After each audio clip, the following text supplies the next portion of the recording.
This is Ricky with CrossFit SolaFide, week 13, managing multiple skill levels. I took one of the workouts from our gym this week. So what we have is a 4-time workout, chipper style, 10 thrusters, 10 box jump overs, 20 GHDs, 10 thrusters, 10 box jump overs, 20 bar facing burpees, 10 thrusters, 10 box jump overs, 20 GHDs, 10 thrusters, and 10 box jump overs to finish off the workout. I chose 3 different athletes for our beginner, intermediate, and advanced. So I got Ryan as a beginner, Luke as our intermediate, and Taylor as our advanced for that RX version. What I chose today for the movement, out of the 3 here, I chose GHDs. I feel like GHDs comes up often in our programming. So what I wanted to do is to break it down by this and then ask a question at the end for some guidance here, right? So for the GHDs, I would typically bust up, layer this into sit-ups, tuck-ups, V-ups, GHDs to parallel, and then GHD full range of motion, okay? So as I take the class through the specific warm-up, Ryan here, everyone's starting at that ab mat sit-up, showing full range of motion, right? Really just focusing on those shoulders to clear the hips at the top, okay?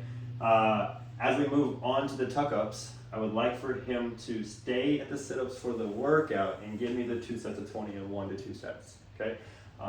And then for the tuck-ups, I want him to build some repetitions, improving that range of motion and really that core strength where I'm bringing the legs up and the upper body up, right? So not just the upper body to the legs, but now they're starting to move in that V-up type of fashion.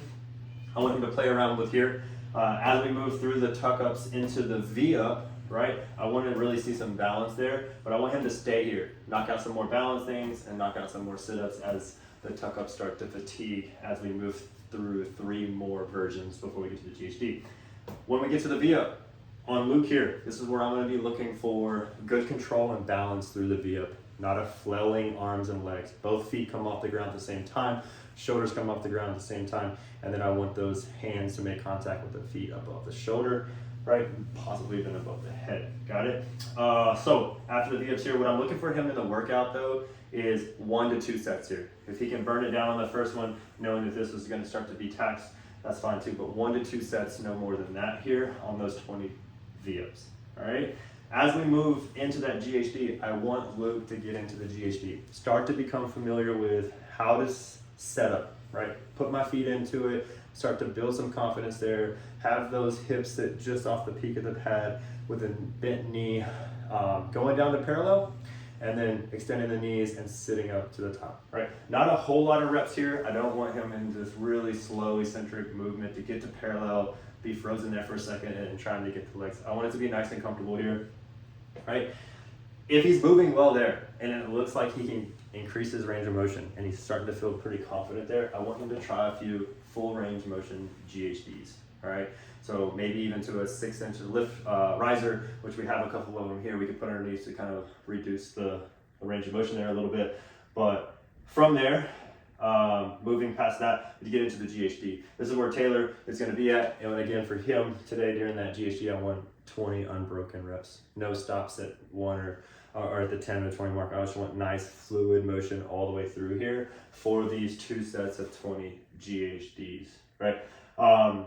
What I'm looking for here is like good execution, good setup and good execution for the range of motion. Just knees locking down, then sitting up when the hips finally extend, gives them good there, and then just moving back under control, touching the ground, good stuff like that.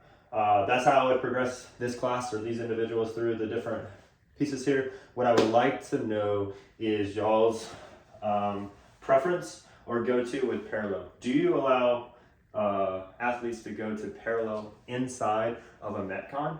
And if so, why? Just give me some advice and a different perspective of having this as an option inside of the actual Metcon where intensity happens. All right, thanks. Looking forward for the feedback. See you.